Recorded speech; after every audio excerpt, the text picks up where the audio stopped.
ហឹកព្រឹកមិញនេះអរគុណដែលយកចិត្តទុកដាក់Q Banks បានបដិសេធយ៉ាងខុសខើកាហ្វេដែលតេងសៀងបានឲ្យគាត់ហើយបន្ទាប់មកគាត់បានបើកឡានចេញទៅសម្រាប់តេងសៀងនៅពេលនេះ Q Banks នៅក្នុងគំនិតរបស់ Deng Xiang សូម្បីតែលោកគ្រូអ្នកគ្រូក៏ជាមិត្តភក្តិដែរគាត់មិនទាន់មានពេលនៅឡើយទេបង្ហាញពីការគោរពនិងការរំពឹងទុកចំពោះកំណាព្យរបស់លោកខ្ញុំបានបាត់បង់សមិទ្ធដ៏ស័ក្តិសមម្នាក់នេះតេងសៀងមានការសោកសៅយ៉ាងខ្លាំងនៅក្នុងចិត្តគាត់ទៅធុងសម្រាមលោកដៃទៅយកកាហ្វេដែលមិនទាន់បានដឹកជញ្ជូនបោះចោលក្នុងធុងសម្រាមហើយទាំងអស់នេះពួកគេទាំងអស់គ្នាត្រូវបានមើលដោយក្រុមគ្រួសារជីអូដែលកំពុងឈុំមិនឆ្ងាយសម្លឹងមើលទៅតេងសៀងបែរមុខទៅធុងសម្រាមសញ្ញាសម្រាប់ដាល់នឹងទាត់នេះច្បាស់ណាស់ថាជាការមិនពេញចិត្តចំពោះ Q Banks នៅពេលនេះជីវជីរិនបានរកឃើញតេងដាសិនដែលតែងតែមិនអាចចាញ់បានគ្មានក្រុមហ៊ុនសូម្បីតែម្នាក់ឯងគាត់គិតថាប្រហែលជានៅកន្លែងធ្វើការពិសេសរបស់មន្ទីរពេទ្យអ្នកដែលខ្ពស់ជាងឈោមនុស្សតិចជាងនេះនឹងអាចឈរក្បែរគាត់បានដល់ពេលសម្រាប់ពីការងារហើយក្នុងមួយប៉ាប់ព្រឹកភ្នែកតេងសៀងរើសយកការបូកស្ពីរបស់គាត់ដោយសារតែកលៈទេសៈពិសេសមួយចំនួននៅពេលដែលវាហៀបនឹងចេញពីការងារគាត់បានធ្វើសេចក្តីប្រកាសមួយទៅកាន់គ្រួសារ Gian និង Yeo Jeren ចាប់ពីថ្ងៃស្អែករហូតដល់ Curry បានរៀបចំវាជាផ្លូវការខ្ញុំជាគ្រូបង្រៀនជំនួសសម្រាប់គ្រួសារ Yeo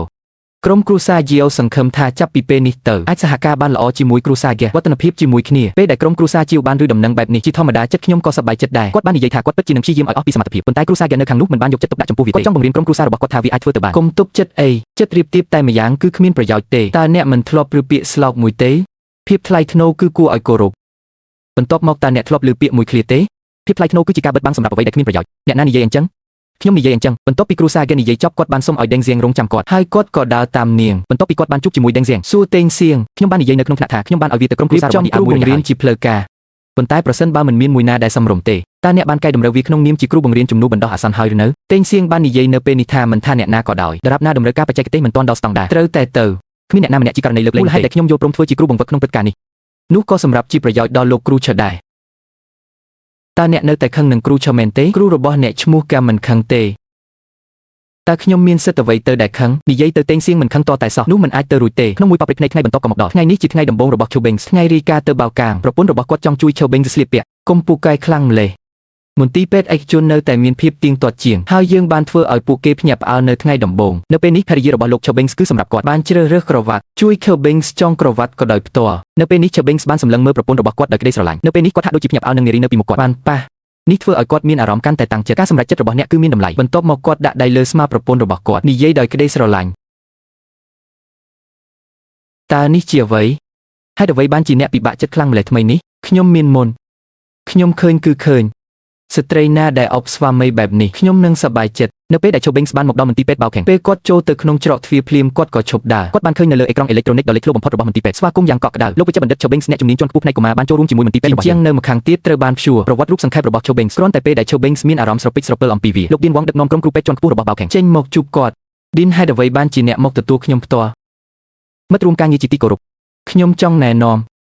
ំហើយមួយនេះជានាយកថ្មីរបស់យើងនៅខាងក្រៅបៅកាំងស៊ូប៊ីងសេលោកវិជ្ជបណ្ឌិតស៊ូស្ដីអ្នកទាំងអស់គ្នានៅពេលនេះសាកលវិទ្យាធិការបានមកដល់ខាងលោក Q Banks គាត់បានប្រាប់អ្នករាល់គ្នាម្ដងទៀតថា Q Banks ស្ថិតនៅក្នុងចិត្តដូចគ្នាឈ្មោះកំបិតខាងក្រៅបន្ទាប់ពីចូលរួមជាមួយបៅខាងទៅ Q Banks ទន្ទឹងរង់ចាំអនាគតបន្ទាប់ទៀតគឺការបន្ថែមរបស់ពួកគេនឹងមានការផ្លាស់ប្ដូរជារៀងរាល់ថ្ងៃក្លាហានក្នុងការសម្រេចបានលទ្ធផលដ៏អស្ចារ្យពេលពាក្យសម្ដីនោះបន្លឺឡើងភ្លាមមនុស្សគ្រប់គ្នាទះដៃយ៉ាងកក់ក្ដៅនៅពេលនេះលោក Q Banks ក៏បានថ្លែងសុំទ្រព្យថាមួយផងដែរសូមអរគុណអ្នកទាំងអស់គ្នាចាប់ពីពេលនេះទៅខ្ញុំនឹងតស៊ូជាមួយអ្នកទាំងអស់គ្នាសូមថែរក្សាខ្ញុំផងចាប់ពីពេលនេះទៅលោកវិជ្ជបណ្ឌិតខែនឹងនៅក្បែរយើងជានិច្ចបាញ់មួយគ្រាប់ចុងក្រោយ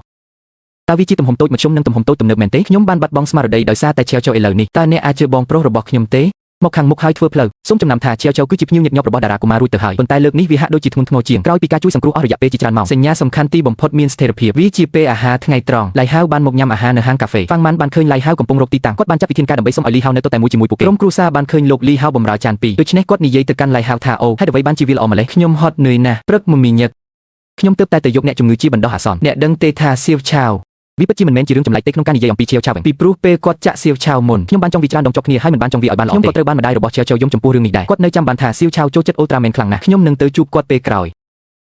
ហេតុអ្វីបានជាអ្នកទាំងអស់គ្នាសុទ្ធតែជាអ្នកប៊ូមកញ៉ាំអីនេះជាម្ហូបដ៏ល្បីមួយរបស់ Pavison នៅក្នុងហាងអាហារដ្ឋានរបស់យើងពេលពួកគេទាំងពីរបានឃើញពោះវៀនធំភ្លាមនោះទឹកមុខស្អប់ខ្ពើមបានលេចឡើងនៅលើមុខរបស់គាត់ឡៃហៅឃើញបែបនេះក៏សួរពួកគេថាមានរឿងអ្វីកើតឡើងទ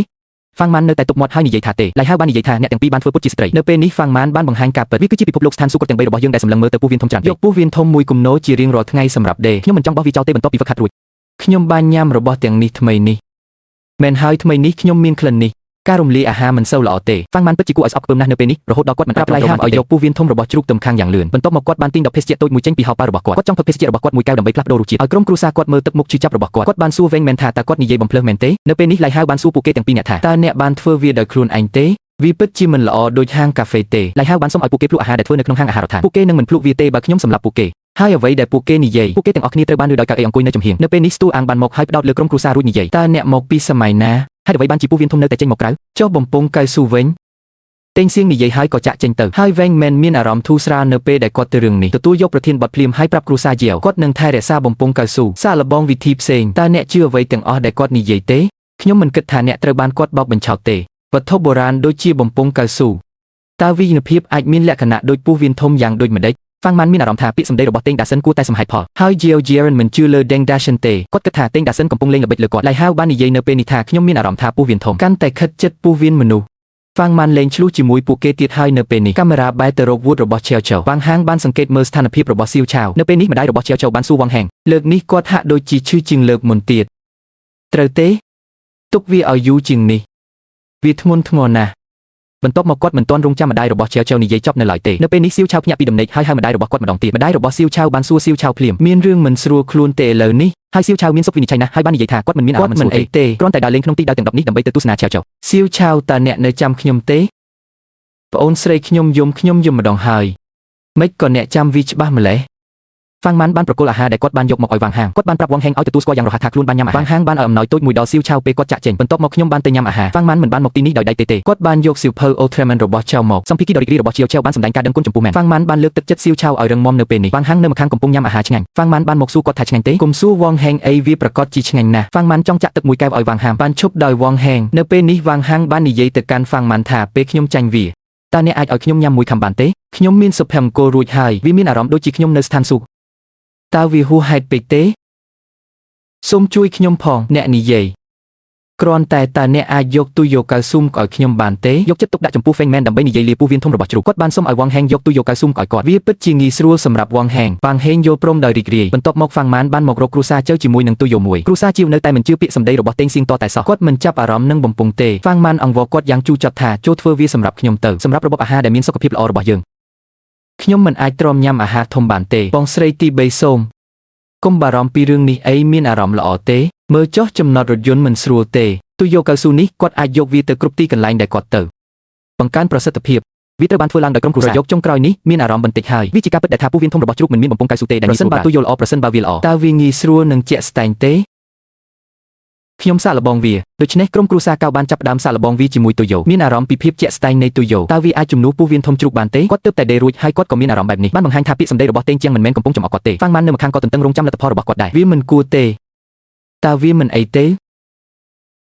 បែបនឹងមែនបន្ទាប់ពីបង្រៀនគ្រួសារខ្ញុំដេរពីគ្នារួចគាត់មានអារម្មណ៍ថានេះពិតជាគំនិតល្អមែនអារម្មណ៍នឹងភាពជាក់ស្ដែងលើសពីពូវៀនជ្រូកទៅទៀតហើយវែងមែនបានធូរស្រាលនៅពេលនេះឥឡូវនេះយើងអាចនិយាយលាពូវៀនជ្រូកបានហើយលែងបារម្ភពីការញ៉ាំពូវៀនធំជារៀងរាល់ថ្ងៃទៀតហើយនៅពេលនេះហ្វាំងម៉ាន់ផ្ដោតលើគ្រួសាររបស់គាត់ហើយនិយាយថាអ្នកពិតជាជាក់ស្ដែងខ្ញុំចង់គោរពបូជាគាត់ជាគ្រូតែងតែសង្ស័យថាត្រូវគេចំអកគ្មានអរិយាប័ត្រតតែសោះនៅក្នុងថ្ងៃបន្ទាប់ប្រយោគនេះបានក្លាយជាកៅដែលក្រុមគ្រួសារយកទៅជាមួយរបស់របរដែលត្រូវយកមកមិនថាអ្នកទៅធ្វើការនៅទីណាក៏ដោយនៅតែស្ថិតក្នុងកន្លែងដេកលក់សូម្បីតែនៅតុអាហារពេលល្ងាចក៏ដោយអ្នកអាចមើលឃើញវាគ្រប់ទីកន្លែងស្រមោលរបស់ Jiao Jiren ខំសិក្សាបន្ទាប់ពីរយៈពេលនៃការខិតខំប្រឹងប្រែងតេងជាងបានធ្វើការវិតម្លៃតាមពេលវេលាកំណត់លើគាត់នៅពេលដែលតេងសៀងរាប់ថយក្រោយដល់2វិនាទីចុងក្រោយ Jiao Jiren បានលើកដៃឡើងដើម្បីបំពេញការវិតម្លៃគូម្ចាស់ផ្ទះពីរនឹងយោងទៅតាមមធ្យមភាគផ្លាកសញ្ញាទ្វារចំណុចពិតទាំងអស់ដែលចូលនិងចេញត្រូវបានបិទជាមួយនឹងផ្លាកសញ្ញាដើម Standard Tick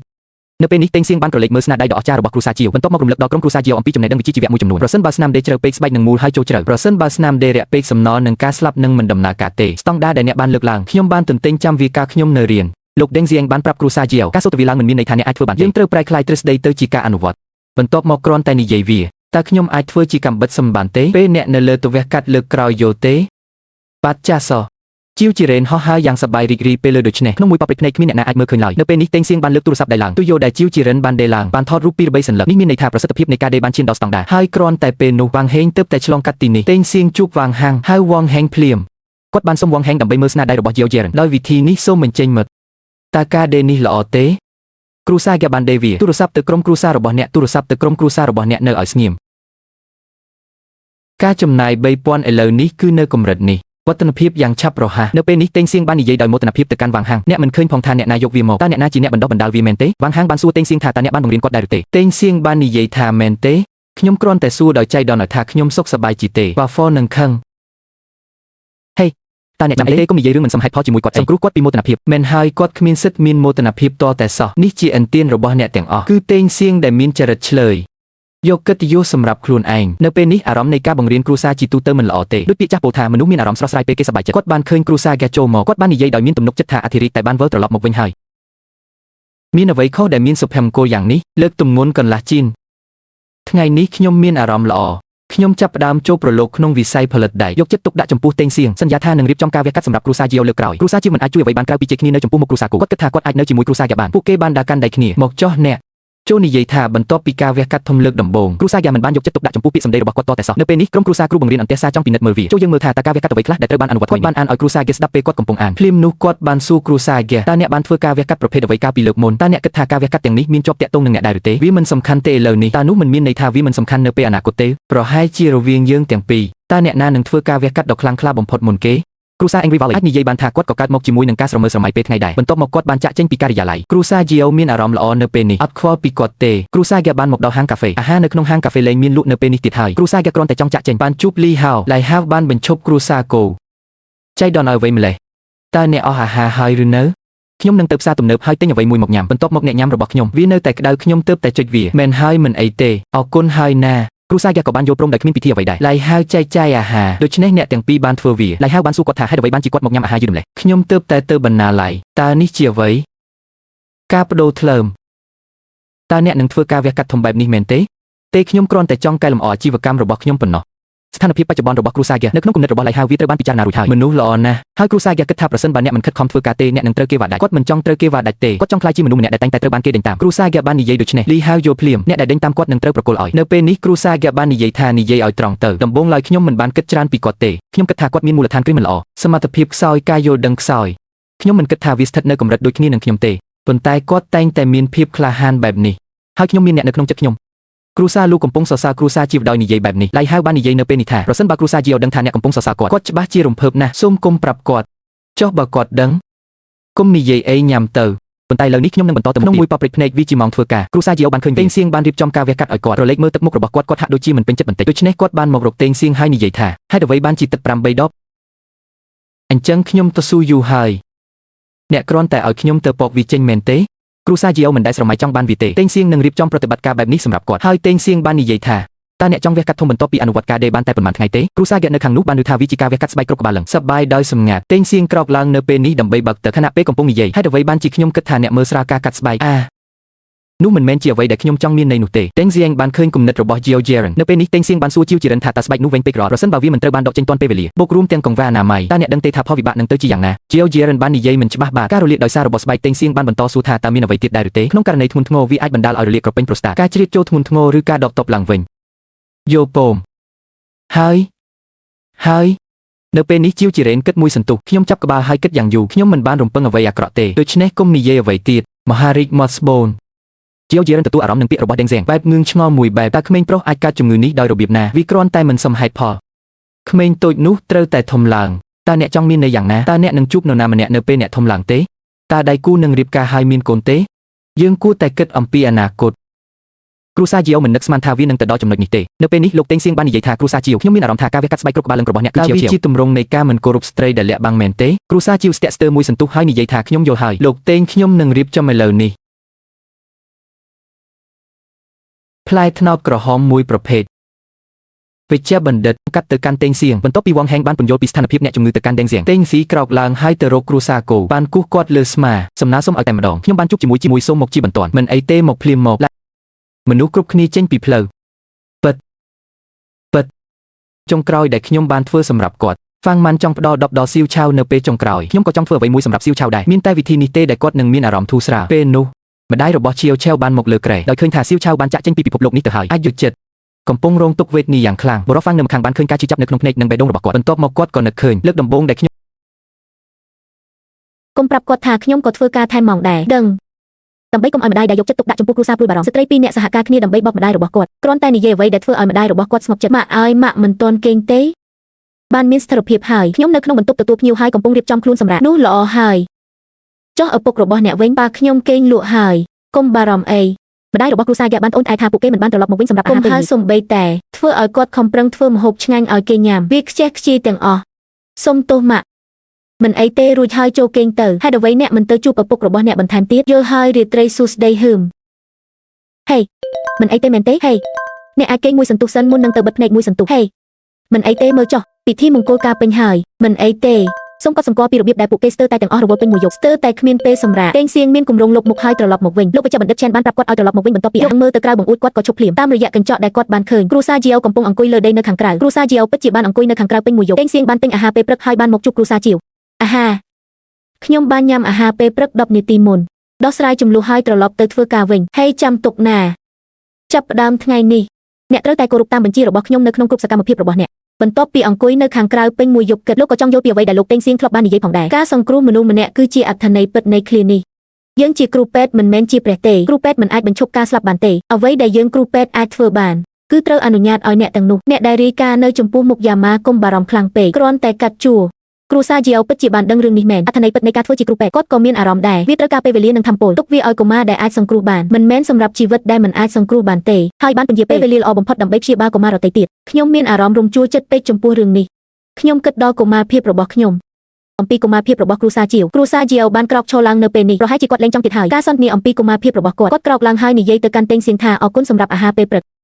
ខ្ញុំបានទៅធ្វើការនៅពេលនេះតេងសៀងហាក់ដូចជាមានអារម្មណ៍ថាគ្រូសាជីយ៉ូគឺជាមនុស្សម្នាក់ដែលមានរឿងរ៉ាវក្រុមគ្រូសាជីយ៉ូបានមកដល់បន្ទប់ទទួលភ្ញៀវនៃមន្ទីរប្រាក់បេនដេត្រូវបានផ្សារភ្ជាប់នៅក្នុងចិត្តរបស់គ្រូសាជីយ៉ូអស់រយៈពេលជាយូរការជិះចាប់ដែលខ្ញុំមិនហ៊ានប្រឈមមុខប៉ុន្តែនៅពេលនេះគាត់ប្រកាសចិត្តលើរឿងមួយគាត់នឹងខិតខំប្រឹងប្រែងឲ្យអស់ពីសមត្ថភាពការពារជីវិតតូចថ្មីទាំងនេះកុំឲ្យខ្សែដៃខ្មៅលេចឡើងម្ដងទៀតឥឡូវនេះគាត់ក៏យល់ដែរថាដើម្បីដោះស្រាយការជិះចាប់គឺការសម្លឹងមើលការជិះចាប់នៅក្នុងភ្នែកហើយប្រឈមមុខនឹងវាគាត់មួយចំក្បាលនៅពេលនេះអនុស្សាវរីយ៍កុមារភាពរបស់គាត់បានលេចឡើងម្ដងទៀតនៅក្នុងចិត្តរបស់គាត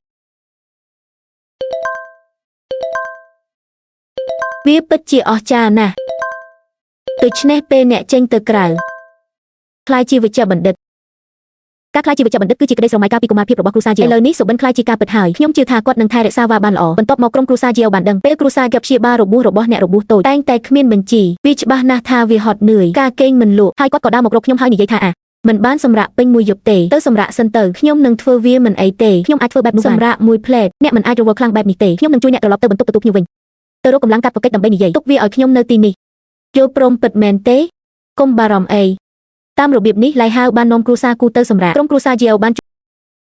នៅពេលនេះតេងសៀងកំពុងមើលពីចំហៀងរចលនារបស់គ្រួសារជីយ៉ូបន្ទាប់ពីមើលវាមួយសន្ទុះគាត់បានផ្ដោតអារម្មណ៍ទៅលើក្រុមគ្រួសាររបស់គាត់ហើយនិយាយថាប្រជាជនជាបន្ទាប់ពីដោះស្រាយរួចសូមទៅខិតហើយរកខ្ញុំម្ដងទៀតយល់ហើ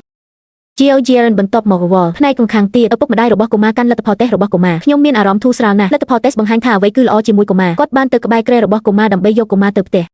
កូនប្រុសឲ្យភ្ញាក់ឡើងហើយចេញទៅមែនទេមែនហើយហេតុអ្វីបានជាគាត់ស្គមម្លេះខ្ញុំចាំថាគាត់ធ្លាប់ធាត់ក្រពះខ្ញុំមិនសូវល្អទេថ្មីនេះលំពេងនិងក្រពះមិនល្អសូមរងចាំមួយផ្លែតហើយអនុញ្ញាតឲ្យខ្ញុំមើលអ្នកស្ដាប់ខ្ញុំអ្នកមិនអាចចាក់ចេញឥឡូវនេះបានទេហេតុអ្វីខ្ញុំមិនអាចទៅបានមានរឿងអ្វីគ្រូសាគេយល់ថាវាចម្លែកណាស់ដែលមើលស្គមតាមរយៈការសង្កេតរបស់គាត់ចំពោះម៉ៅម៉ៅវាមិនមានអារម្មណ៍សាមញ្ញបែបនេះទេដូច្នេះគាត់បានសួរឪពុករបស់ម៉ៅម៉ៅនាំម៉ៅម៉ៅទៅពិនិត្យសុខភាពប៉ុន្តែឪពុករបស់ម៉ៅម៉ៅគិតថាម៉ៅម៉ៅគ្រាន់តែស្គមបន្តិចខ្ញុំឃើញថាអ្នកទាំងពីរស្គមណាស់ដែរអ្នកទាំងពីរទៅពិនិត្យសុខភាពបែបនេះអាចកើតជំងឺនេះបានទេកុមារមិនចាំបាច់មានជំងឺដូចមនុស្សពេញវ័យទេប៉ុន្តែជំងឺណាមួយដែលមនុស្សពេញវ័យកើតកុមារក៏កើតដែរនោះមិនអាចទៅរួចទេយ៉ាងណាក៏ដោយឪពុករបស់ម៉ៅម៉ៅមិនជឿទេព្រោះពេលក្បាលរបស់ម៉ៅម៉ៅប៉ះពួកគេក៏ហៅវាថាការត្រួតពិនិត្យផងដែរជាលទ្ធផលខ្ញុំបានពិនិត្យវាអស់រយៈពេលយូរគ្មានអ្វីខុសទេពិនិត្យម្ដងទៀតលើកនេះប្រសិនបើការធ្វើតេស្តនៅតែធម្មតាតើអ្នកណាជាអ្នកទទួលបន្ទុកខ្ញុំទទួលខុសត្រូវចំពោះខ្ញុំនឹងយកវាភ្លាមកុមារម្នាក់ទៅពិនិត្យបន្ថែមប្រសិនបើមិនមានបញ្ហាអ្វីទេសូមពិនិត្យខ្ញុំទទួលខុសត្រូវទាំងស្រុងប៉ារបស់ម៉ៅម៉ៅខ្ញុំបានរទេងសៀងនិយាយដូចនេះយ៉ាងច្បាស់ណាស់គាត់រកពាក្យនិយាយមិនឃើញបន្ទាប់មកបញ្ជូនម៉ៅម៉ៅទៅបន្ទប់ពិនិត្យកុំខ្លាចអីម៉ៅម៉ៅបងស្រីនៅទីនេះជាមួយអ្នកវាអាចនឹងមិនស្រួលបន្តិចនៅពេលក្រោយបើមានអារម្មណ៍មិនល្អហៅមកវាមិនសំខាន់ទេខ្ញុំជាបុរសខ្ញុំមិនខ្លាចទេគ្រូសាជីវបានលើកទឹកចិត្តម៉ៅម៉ៅពីខាងបន្ទាប់មកគ្រូពេទ្យបានចាប់ផ្ដើមពិនិត្យពោះវៀនរបស់ម៉ៅម៉ៅសម្លឹងមើលទឹកមុខឈឺចាប់របស់ម៉ៅម៉ៅវាមិនពិបាកស្រមៃទេវាត្រូវតែមិនស្រួលនៅពេលនេះឪពុករបស់ម៉ៅម៉ៅកំពុងអង្គុយនៅខាងក្រៅបន្ទប់ពិនិត្យគ្រូសាឆ្អឹងជាមួយអ្នកវាច្បាស់ណាស់ទឹកមុខរបស់គាត់ចាប់ផ្ដើមតានតឹងនៅពេលនេះគាត់បាននិយាយទៅកាន់ក្រុមគ្រូសាឆ្អឹងដោយមិនអាចនិយាយអ្វីបានទើបតែពេលនេះលោកវេជ្ជបណ្ឌិតតេងបាននិយាយថាកុមារមិនឈឺទេមនុស្សធំប៉ុន្តែមនុស្សពេញវ័យកុមារឈឺជាទូទៅយល់វាបន្ទាប់មកខ្ញុំចង់សួរថាតើកុមារនេះនឹងមានចំណុចអាយុដែរឬទេប្រហែលជាមិនមែនទេនោះគឺដើម្បីនិយាយថាម៉ៅម៉ៅជាក្មេងធំម្នាក់មិនគួរកើតជំងឺបែបនេះទេត្រូវទេគ្រូសាក៏បានប្រាប់ឪពុករបស់ម៉ៅម៉ៅនៅពេលនេះជំងឺមហារីកមិនកើតឡើងនៅវ័យក្មេងទេវាមិនមែនជារឿងធម្មតាដូចមនុស្សពេញវ័យទេបុរសក្រុងឆ្អឹងបានរកឃើញថាម៉ៅម៉ៅបានស្រកទម្ងន់ច្រើនណាស់ថ្មីនេះហើយក្រពះរបស់ខ្ញុំហាមឡើងវាមានអារម្មណ៍ចម្លែកភ្លាមនោះតេងសៀងបានមកដល់បន្ទប់ពិនិត្យគាត់កំពុងរងចាំលទ្ធផលតេស្តជំងឺមហារីកពោះវៀនធំចំពោះកុមារមិនមានរោគសញ្ញាខាងក្រៅច្បាស់លាស់ទេដូច្នេះវាពិបាកក្នុងការកត់សម្គាល់ទាន់ពេលវេលាជាធម្មតារងចាំរហូតដល់វាត្រូវបានរកឃើញវាយឺតពេកហើយ ប្រញាប់ធ្វើកសោឲ្យវិច័យប្រសិនបើវាជាក្រុមរវែងអ្នកយឺតពេកហើយនៅចំណុចនេះអ្នកត្រូវតែប្រើល្បឿនលឿនបំផុតយកសំណាក់ពីកន្លែងរកសាធ្វើកសោឲ្យវិច័យគ្រាន់តែពេលដែលគ្រូពេទ្យបានចាក់បំពង់បូមដើម្បីយកសំណាក់ទឹកមុខរបស់ម៉ៅម៉ៅមើលទៅឈឺចាប់ខ្លាំងណាស់បន្ទាប់មកគាត់ស្រាប់តែក្អួតតេងសៀងហេសមាជិកគ្រួសារទាំងអស់មានអារម្មណ៍ថាស្ថានភាពកាន់តែធ្ងន់ធ្ងរតេងសៀងបានបោះជំហានទៅមុខហើយដាក់ដៃលើពោះរបស់ម៉ៅម៉ៅបានធ្វើការឆែកឆេរសារព័ត៌មាននៅពេលនេះតេងសៀងបានដឹងថាមានអ្វីមួយខុសប្រក្រតីដូច្នេះខ្ញុំបានផ្ដោតលើគ្រួសាររបស់ខ្ញុំហើយនិយាយថាគាត់មានការលូតលាស់ពោះធំប្រហែលជាក្រុមពោះវៀនស្រួចស្រាវកំណត់ពេលវះកាត់ឥឡូវនេះគឺជាក្រុមរវែងបើទុកមិនព្យាបាលវាអាចមានគ្រោះថ្នាក់ដល់អាយុជីវិតការវះកាត់ត្រូវតែធ្វើឡើងភ្លាមនៅពេលនេះឪពុករបស់ម៉ៅម៉ៅប្រហែលជាពួកគេដឹងថាមានអ្វីមួយខុសហើយគាត់មានអារម្មណ៍តានតឹងជាពិសេសចាប់ផ្ដើមរវើវាយទឹកមុខរបស់គេត្រូវបានគ្របដណ្ដប់ដោយទឹកមុខយ៉ាងច្បាស់ក្រុមគ្រួសារហ្គារបស់មីយេហូបានមកជាមួយករណីនេះគាត់បានឃើញគ្រួសារហ្គាក្រោកឈរឡើងដោយភ័យបន្ទាប់មកគ្រួសារហ្គាបានប្រាប់គាត់ឲ្យអង្គុយចុះបន្ទាប់មកគ្រួសារហ្គាក៏បានអង្គុយចុះបន្ទាប់មកគាត់បាននិយាយទៅកាន់គាត់ថាលទ្ធផលនៃការធ្វើកសោឲ្យវិច័យការរិចរើនៃទីក្រុងឆាងអានខ្ញុំបានយកលទ្ធផលការរិចរើនៃទីក្រុងឆាងអានយកចិត្តទុកដាក់ពេលឪពុករបស់ម៉ៅម៉ៅបានដឹងពីស្ថានភាពរបស់ម៉ៅម៉ៅគាត់មានអារម្មណ៍ស្រឡាំងកាំងគាត់សម្លឹងមើលបរិសុទ្ធក្រុងឆ្អឹងនោះយ៉ាងយូរហើយមិនអាចនិយាយបាននៅពេលនេះគ្រូសាហ្គាបានដាក់លទ្ធផលតេស្តនៅចំពោះមុខគាត់មិនហ៊ានមើលលទ្ធផលដោយផ្ទាល់ទេភ្នែករបស់គាត់ប្រែជាស្រពិចស្រពិលបន្ទាប់មកគាត់បានសួរគ្រូសាហ្គាដោយទឹកមុខស្រពោនតើអ្នកត្រូវបានគេធ្វើរោគវិនិច្ឆ័យហើយឬនៅលទ្ធផលនៃការពិនិត្យរោគវិទ្យាមានដូចខាងក្រោមហើយទើបតែរកឃើញការស្ទះពោះវៀនស្រួចស្រាវដូច្នេះការវះកាត់ត្រូវតែធ្វើឥឡូវនេះឲ្យបានឆាប់តាមដែលអាចធ្វើទៅបានប្រសិនបើអ្នកពន្យាពេលបន្ថែមទៀតវាអាចត្រូវបានព្យាបាលដោយវិធីអភិរក្សប៉ុណ្ណោះបន្ទាប់មកគ្រួសារបុរាណនឹងស្គាល់សៀវភៅដូចគ្នាដាក់វានៅចំពោះមុខឪពុករបស់ម៉ៅម៉ៅត្រូវការហត្ថលេខារបស់គាត់នៅពេលនេះគាត់បានសួរដោយក្តីបារម្ភថាការព្យាបាលបែបអភិរក្សគឺគ្មានជំនួយទេគាត់ក៏មិនអាចនិយាយបែបនោះបានដែរយើងនឹងខិតខំឲ្យអស់ពីសមត្ថភាពយើងនឹងព្យាយាមឲ្យអស់ពីសមត្ថភាពនៅពេលដែលគាត់នេះធ្វើឲ្យឪពុករបស់ម៉ៅម៉ៅកាន់តែមានការងឿងឆ្ងល់គាត់មិនជឿថាវាជាការពិតទេដូច្នេះគាត់បានសុំឲ្យក្រុមគ្រួសារហ្គាជួបលោកវិជ្ជបណ្ឌិតកោខ្ញុំសូមអង្វរអ្នកធ្វើការត្រួតពិនិត្យម្ដងទៀតយកព្រមទេវាមិនអាចទៅរួចទេក្នុងការធ្វើរោគវិនិច្ឆ័យជំងឺនេះក្នុងពេលតែមួយគាត់នៅក្មេងណាស់គាត់មិនងាយឆ្លងជំងឺនេះទ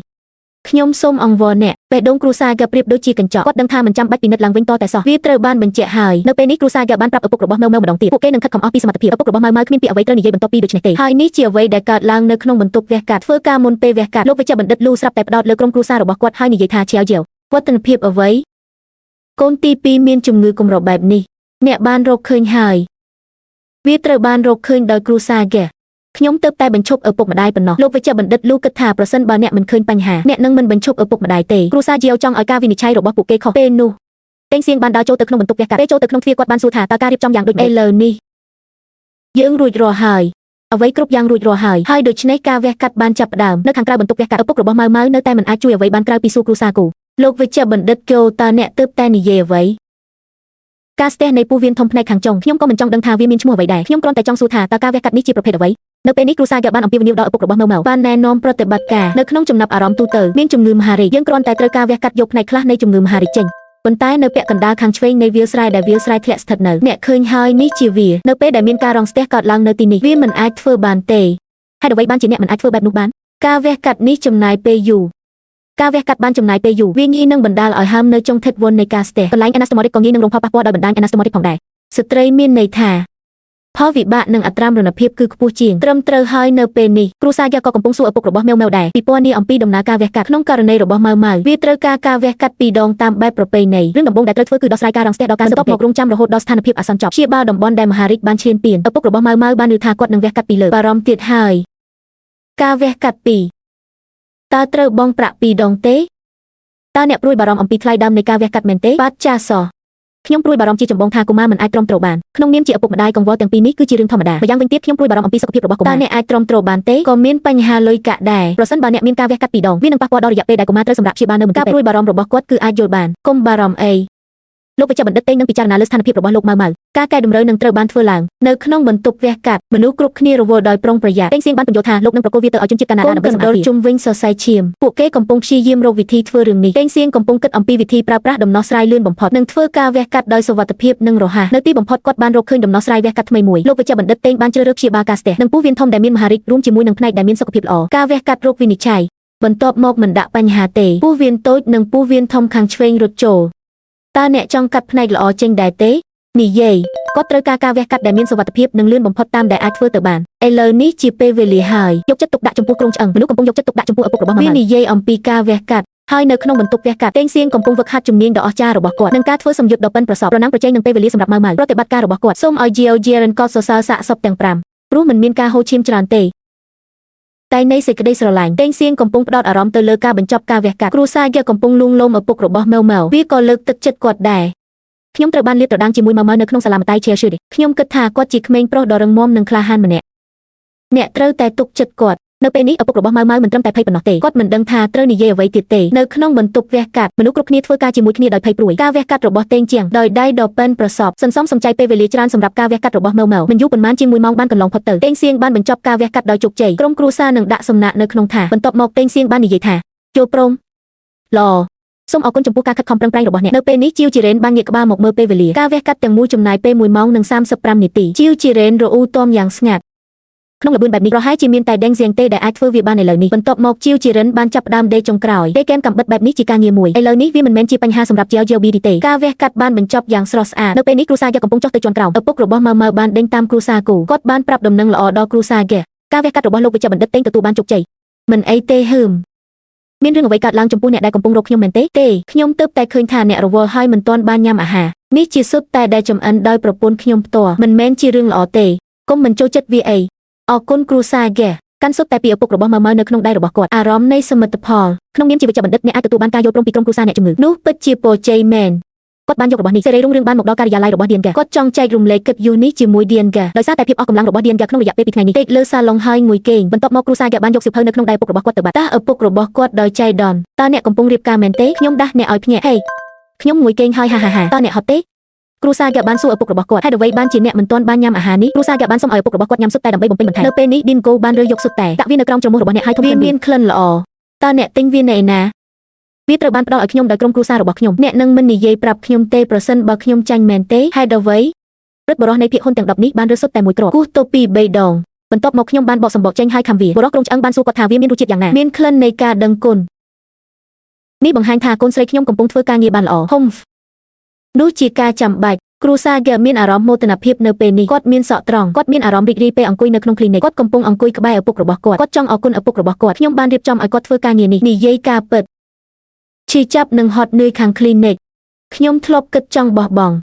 ់ប៉ុន្តែវាពិតជាកក់ក្ដៅនិងរីករាយណាស់អរគុណឌីនគូខ្ញុំអាចជ្រកូនស្រីខ្ញុំនិយាយបែបនេះទៅកាន់គាត់មានអារម្មណ៍ធូរស្រាលយ៉ាងខ្លាំងចិត្តខ្ញុំក៏ក្ដៅដែរគាត់មានមោទនភាពដែលមានកូនស្រីបែបនេះអ្នកក៏ជាហាមុំដែរអ្នកត្រូវតែសាកល្បងអំណោយដែលមាននរណាម្នាក់បានផ្ដល់ឲ្យអ្នកចូលព្រមតាមរបៀបនេះឪពុកនិងកូនស្រីត្រូវបានចូលមុខនៅក្នុងសុភមង្គលពេញលេញផ្នែកខាងទៀតជាវជារ៉ានដេញតាមដេងសៀងហើយហៅគ្រូដេងហើយតេងសៀងនៅតែបដិសេធមិនទទួលស្គាល់ថាគាត់ជារបស់ខ្លួនបានប្រាប់គាត់កុំឲ្យស្រែកដោយរីករាយពេកនៅពេលនេះចូលបង្រៀនក្រុមគ្រួសាររបស់អ្នកឲ្យអ្នកអាចទទួលយកខ្ញុំជាសិស្សដោយរបៀបណានៅពេលនេះតេងសៀងគិតមួយសន្ទុះរួចនិយាយថាដូច្នេះសូមឲ្យវាទៅចូលចាប់ផ្ដើមជាមួយនឹងស្នាមដេជាមូលដ្ឋានគ្រូសាជាវបានលើថាការដេខ្ញុំបានយល់ព្រមដោយមិនស្ទាក់ស្ទើរការដេបាក់ប្រហែលជាត្រូវបានអនុវត្តជាយូរមកហើយតេងសៀងបានប្រាប់គាត់ថាលើកនេះវាមិនមែនជាពោះវៀនធំដែលដេភ្ជាប់នឹងបំពង់កៅស៊ូទេគ្រូសាជាវបានសួរគាត់ដោយចង់ដឹងចង់ឃើញថាត្រូវដេអ្វីសំបកក្រូ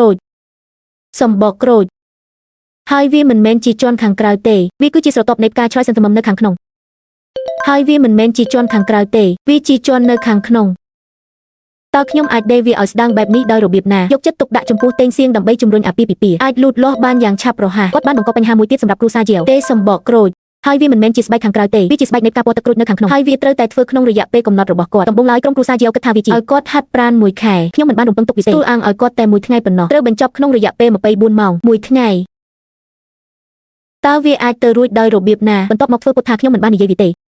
គ្រាន់តែមួយថ្ងៃប៉ុណ្ណោះម្ខាងទៀតវាងហាងបានយកថង់អាហារសម្រន់ពីរទៅឲ្យហ្វាងម៉ាន់បានសម្លឹងមើលអាហារសម្រន់ទាំងនេះដែលគាត់ចូលចិត្តញ៉ាំសប្បាយចិត្តណាស់រវាងវាងហាងនិងហ្វាងម៉ាន់មានអារម្មណ៍ស្រទន់មួយមនុស្សទាំងពីរអ្នកសុទ្ធតែតាក់ទាញគ្នាទៅវិញទៅមកវាគ្រាន់តែមិនបានទម្លុះស្រទាប់ក្រដាសទេយើងទាំងពីរស្គាល់គ្នាក្នុងនាមជាក្មេងស្រីច្បាស់ជាចង់ស្ដាប់ណាស់ក្មេងប្រុសអាចបញ្ចេញមិត្តទៅកាន់គាត់បានដូច្នេះហ្វាងម៉ាន់បានឆ្លៀតឱកាសសួរវាងហា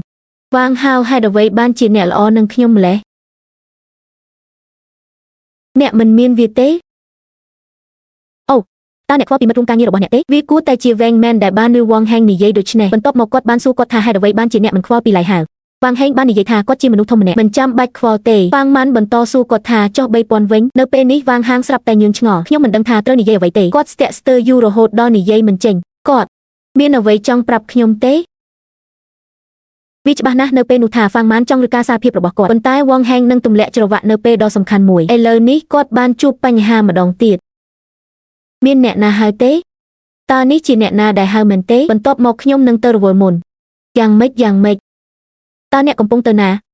ាវាងហាងបានឆ្លៀតឱកាសរត់គេចខ្លួនតើមានអ្នកណានៅទីនេះដូចវងហេងទេខ្ញុំមិនហ៊ានសារភាពទេពេលឃើញស្រីប្រសិនបើអ្នកមានអ្វីផ្សេងទៀតសូមទុកស្លាកស្នាមនៅក្នុងប្រអប់វាងម៉ាន់ក៏គ្មានទីពឹងនៅពេលនេះដែរដល់ពេលសម្រាប់ពីការងារហើយក្រុមគ្រួសារជាវមានការព្រួយបារម្ភអំពីអ្នកជំងឺតូចពួកគេនៅតែមកលេងម្ដងមួយការផ្លាស់ប្ដូរទីលំនៅរបស់គ្រួសារជាវនេះត្រូវបានរកឃើញដោយដេងសៀងសម្លឹងមើលដោយស្ងៀមស្ងាត់មួយសន្ទុះបន្ទាប់មកបានស្រែកឡើង លោកវិជ្ជបណ្ឌិតចាំងអូសូមមកទីនេះមួយរយៈយល់ព្រមប្រសិនបើអ្នកមានសំណួរណាមួយសូមទូរស័ព្ទទៅកណ្ដឹងនេះអរគុណគ្រូសាជាពេលពួកគេចាក់ចេញបន្ទាប់ពីបញ្យល់ដល់ក្រុមគ្រូសារួចគាត់ក៏ចេញទៅគាត់ចូលទៅក្នុងបន្ទប់សម្រាប់តេងសៀងបានសុំឲ្យគាត់អង្គុយចុះហើយខ្ញុំចាក់ទឹកមួយកែវឲ្យគាត់បន្ទាប់មកសរសើរគ្រូសារបស់អ្នកការសរសើរដល់ស្មារតីរបស់គាត់នៅតែមានតម្លៃក្នុងការរៀនសូត្រខ្ញុំនៅតែបារម្ភពីគាត់ក្នុងករណីមានល្បិចកលបែបនេះគ្រាន់តែមកមើលអ្នកកាន់តែខ្លាយជាគ្រូពេទ្យហើយ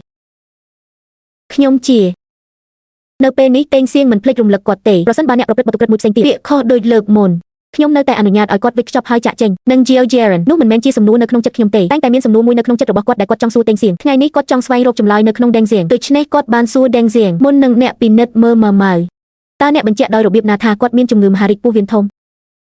ខ្ញុំមិនអាចបញ្ជាក់បានទេតាមបទពិសោធន៍បន្ទាប់មកតើអ្នកនិយាយជាមួយឪពុកម្ដាយរបស់ម៉ៅយ៉ាងដូចគាត់ណាស់មែនទេនៅពេលនេះ Deng Xiang បានប្រាប់ក្រុមគ្រួសាររបស់គាត់ប្រសិនបើខ្ញុំមិនបាននិយាយដូច្នេះទេនៅពេលនោះតើអ្នកអាចបញ្ចុះបញ្ចូលឪពុកម្ដាយរបស់មនុស្សដោយរបៀបណាកូននៅមន្ទីរពេទ្យរបស់យើងដើម្បីពិនិត្យចុះបើវាមិនពិនិត្យចេញវិញ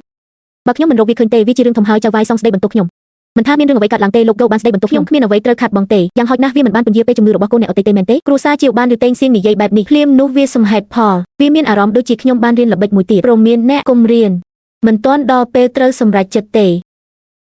ខ្ញុំដឹងហើយមិនអីទេគុំនៅទីនេះទៀតអីចូលគេងវិញឲ្យលឿនហើយគេងឲ្យបានគ្រប់គ្រាន់ក្រោកឡើងគ្រូសាររបស់អ្នកហើយនិយាយថាមិនអីទេបន្ទាប់មកខ្ញុំចាក់ចេញខ្ញុំគ្រាន់តែដើរទៅមាត់ទ្វារហើយត្រូវបានដេងសៀងបញ្ឈប់ដេងសៀងបានបោះមួយអន្លើមកគាត់បន្ទាប់មកប្រាប់គាត់ពីរង្វាន់របស់អ្នកអរគុណមកចុះខ្ញុំនឹងទៅវងខេងដើម្បីទិញមួយបន្ទាប់មកអ្នកបាននិយាយវាម្នាក់មួយប្រញាប់ឡើងអ្នកមិនអាចបន្តសួរខ្ញុំបានទេយកចិត្តទុកដាក់វាជាការប្រសើរជាងក្នុងការមកមុនជាជាងដោយចៃដន្យគ្រូសាជាវត្រូវការក្រូចសម្រាប់ដេខ្ញុំបានឃើញផ្លែក្រូចមួយផ្លែនៅក្នុងដៃរបស់លោកវិជ្ជបណ្ឌិតឆេងដោយគ្មានពិធីអ្វីសោះចប់ហើយវិជ្ជបណ្ឌិតឆេងបានដើរតាមជាវសម្បកក្រូចមួយផ្លែឲ្យគាត់ដោយខ្លួនឯងបើអ្នកហាត់មែនអ្នកនឹងមិនទិញវាដោយខ្លួនឯងទេខ្ញុំគ្រាន់តែមិនចំណាយប្រាក់មួយកាក់មួយសេនដើម្បីទទួលបានវាទេអ្នកមិនត្រូវបានអនុញ្ញាតឲ្យខកខានសងបំណុលរបស់អ្នកទេជឿជាក់ខ្លាំងម្ល៉េះគ្រូសាគេនៅម្ខាងបានស្ដាប់ពួកគេវាត្រូវបានគេហៅថាពកសួរពួកគេថាពួកគេកំពុងនិយាយអំពីអ្វីមានបញ្ហាអ្វីជាមួយផ្លែក្រូចតើអ្នកអនុវត្តអ្វីខ្លះនៅពេលនេះក្រុមគ្រួសារនៅតែមានអារម្មណ៍អាថ៌កំបាំងហើយបាននិយាយទៅកាន់គាត់ថាមិនមែនជាស្នាមដេរសម្ងាត់ទេតើអ្វីទៅជាអាថ៌កំបាំងអ្វីយកខ្សែពណ៌ទឹកក្រូចហើយដេវីមិនមែនជាជន់ខាងក្រៅទេអ្វីដែលអ្នកញ៉ាំជាធម្មតាត្រត្រង់ស្រទាប់ស្បែកនេះគ្រូសាគេដឹងដោយមិនគិតនៅពេលនេះគំនិតនេះប្រហែលជាមកពីលោកតេងសៀងបានប្រាប់គ្រូសាគូប្រសិនបើគាត់ធ្វើវាក្នុងរយៈពេល1ថ្ងៃទេសម្បកក្រូចនេះដើម្បីធ្វើវាបន្ទាប់មកគាត់នឹងក្លាយជាប្អូនស្រីពៅរបស់អ្នកចាប់ពីពេលនេះទៅតើអ្នកកំពុងលេងសើចមែនទេតើមានគ្រូពេទ្យប៉ុន្មានអ្នកដែលមកពីការដេរស្រោមដៃទេស្បែកជ្រូកហើយចាប់ផ្ដើមអនុវត្តតើអ្នកគិតថាអាចហាត់បានក្នុងរយៈពេល1ថ្ងៃទេក្រុមគ្រួសារជាវបាននិយាយនៅពេលនេះថាបើខ្ញុំស្លាប់ខ្ញុំនឹងស្លាប់យល់ហើយបើមិនអនុវត្តទេតើអ្នកដឹងដោយរបៀបណាថាវាមិនអាចទៅរួចមានតែបន្ទាប់ពីការអនុវត្តប៉ុណ្ណោះទើបអ្នកនឹងដឹងថាតើវាអាចទៅរួចយ៉ាងតើអ្នកគិតថានេះហៅថាអស់រដូវមែនទេគ្រាន់តែអ្នកមិនអាចអនុវត្តបានមិនមានន័យថាអ្នកអត់ទេមិនអាចអនុវត្តបានទេខ្ញុំមិនអាចហាត់បានដូច្នេះហេតុអ្វីបានជាអ្នកចង់ប្រកួតប្រជែងអ្នកណាខ្លាចអ្នកណាហេតុអ្វីបានជាអ្នកនៅគ្រប់ទីកន្លែងគ្រូសាគេនឹងធ្វើតាមដែលពួកគេនិយាយក្រោកឡើងភ្លាមហើយយកថង់ទៅទិញក្រូចហើយលើកនេះ Jill Jaren ហាក់ដូចជាយល់ពី Deng Xiang វាជាចេតនាតេងសៀងគ្រាន់តែចង់ឃើញសមាជិកគ្រួសារទាំងពីរនាក់នេះគ្មានឆន្ទៈទទួលយកការបរាជ័យឡើយជំរុញឲ្យពួកគេឈានទៅមុខមែនហើយខ្ញុំបានធ្វើវាដោយចេតនាការភ័យខ្លាចនៃការបាត់បង់ហើយខ្ញុំនឹងមិនចាញ់ឡើយមិនអីទេកុំអួតកុំព្រៀងយើងនឹងឃើញចំនួនរវាងគ្រួសារទាំងពីរបានចាប់ផ្ដើមភ្លាមនៅចំពោះមុខមនុស្សគ្រប់គ្នាវាសុទ្ធតែឧបករណ៍ដេរនិងផ្លែក្រូចមួយបែបការរៀបចំរបស់ពួកគេរួចរាល់អស់ហើយពួកគេកំពុងសម្លឹងមើលគ្នាទៅវិញទៅមកភ្នែករបស់គាត់ពោពេញដោយចិត្តនិគិតកម្មពីទស្សនៈនៃសន្ទុះពួកគេទាំងពីរមានទំនុកចិត្តគ្មានអ្នកណាទទួលស្គាល់ការបរាជ័យទេឈុតឆាកនៃការប្រជុំមុខដាក់គ្នារវាងមនុស្សពីរនាក់នេះក៏មិនធម្មតាដែរបានតាក់ទាញអ្នកទស្សនាយ៉ាងច្រើនដេងសៀងឈរនៅកណ្ដាលឃើញថាពួកគេទាំងពីរត្រៀមខ្លួនរួចរាល់ហើយនិយាយថាឥឡូវនេះអ្នកទាំងពីររួចរាល់ហើយ32មួយចាប់ផ្ដើមបន្ទាប់ពីលោក Deng Xiang បានប្រកាសពីការចាប់ផ្ដើមបានយកម៉ាស៊ីនហ្គេមវីដេអូពីគ្រូពេទ្យបានទៅម្ខាងនៅពេលនេះការប្រកួតប្រជែងរវាង Feng និង Orange Peel បានចាប់ផ្ដើមជាផ្លូវការហើយមើលគ្រូពេទ្យបានក្លាយជាអ្នកលើកទឹកចិត្តសម្រាប់គ្រួសារទាំងពីរមនុស្សមួយចំនួនកំពុងអបអរសាទរដល់គ្រួសារគេក៏មានមនុស្សមួយចំនួនតូចដែលកំពុងអបអរសាទរនិងលើកទឹកចិត្តឲ្យមនុស្សគ្រប់គ្នាបានប្រាប់ពួកគេឲ្យចំណាយពេលរបស់ពួកគេហើយកុំបារម្ភហើយលោកវិជ្ជបណ្ឌិតឆេងគឺនៅខាងនោះដោយផ្ទាល់ដឹកនាំដោយក្រុមគ្រួសារចំណុចខ្មៅតូចហេវាមិនមែនថាអ្នកផ្លាស់ប្ដូរទៅពណ៌ទឹកក្រូចធំជាងនៅពេលនេះតេងសៀងកំពុងអង្គុយលេងល្បែងនៅក្បែរនោះគ្រួសារទាំងពីរកំពុងជួបប្រទះនឹងការបរាជ័យម្ដងហើយម្ដងទៀតសម្បុកនៃការពណ៌ទឹកក្រូចគឺស្ដាងនិងផុយស្រួយគ្មានភាពរឹងមាំតតែសោះវាងាយនឹងផ្ទុះស្បែកនៅពេលបញ្ចូលមិននិយាយពីការដេរវាជាមួយខ្សែអំបោះហើយចង់វាជាចំណងទេពួកគេកំពុងស្វែងយល់ពីមូលហេតុដែលពួកគេបរាជ័យបន្ទាប់មកលោកវិជ្ជបណ្ឌិតឆេងបាននិយាយទៅកាន់បុរសក្រុងឆ្អឹងថាអូព្រះនាងមុំផ្លូវចិត្តរបស់អ្នកខុសហើយអ្នកមិនអាចមកបែបនេះបានទេតើវាងាយស្រួលទេអ្នកអាចធ្វើបានហើយចូលមកមើលរចនាប័ទ្មនៃជួរឆូបលទេដំប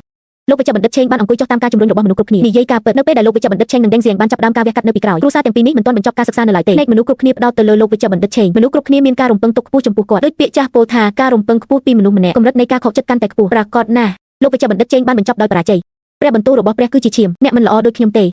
ខ្ញុំនឹងសាកល្បងរឿងនេះនេះជាអ្វីដែលគ្រូពេទ្យស្ត្រីម្នាក់បានធ្វើនាងចង់ប្រឈមមុខនឹងខ្លួនឯងមនុស្សគ្រប់គ្នានៅសងខាងវាមើលទៅហើយមានអារម្មណ៍សាមញ្ញពិតជាបានចាប់ផ្ដើមហើយវាមិនមានអារម្មណ៍ងាយស្រួលប៉ុន្មានទេតើវេជ្ជបណ្ឌិតស្រីម្នាក់នេះអាចទទួលបានជោគជ័យក្នុងបញ្ហាប្រឈមរបស់នាងដែរទេគ្រួសារទាំងពីរអាចរស់រានមានជីវិតបានក្នុងមួយថ្ងៃទេទទួលបានជំនាញនេះចូលយើងរងចាំមើលវាពិបាកពេកហើយបង្រៀនខ្ញុំគិតថាការធ្វើជាព្រះមិនចង់ទទួលយកអ្នកតតែសោះយកចិត្តទុកដាក់ចំនួនរវាងគ្រួសារទាំងពីរនៅតែបន្តកើតមានយ៉ាងតានតឹងអ្នកមើល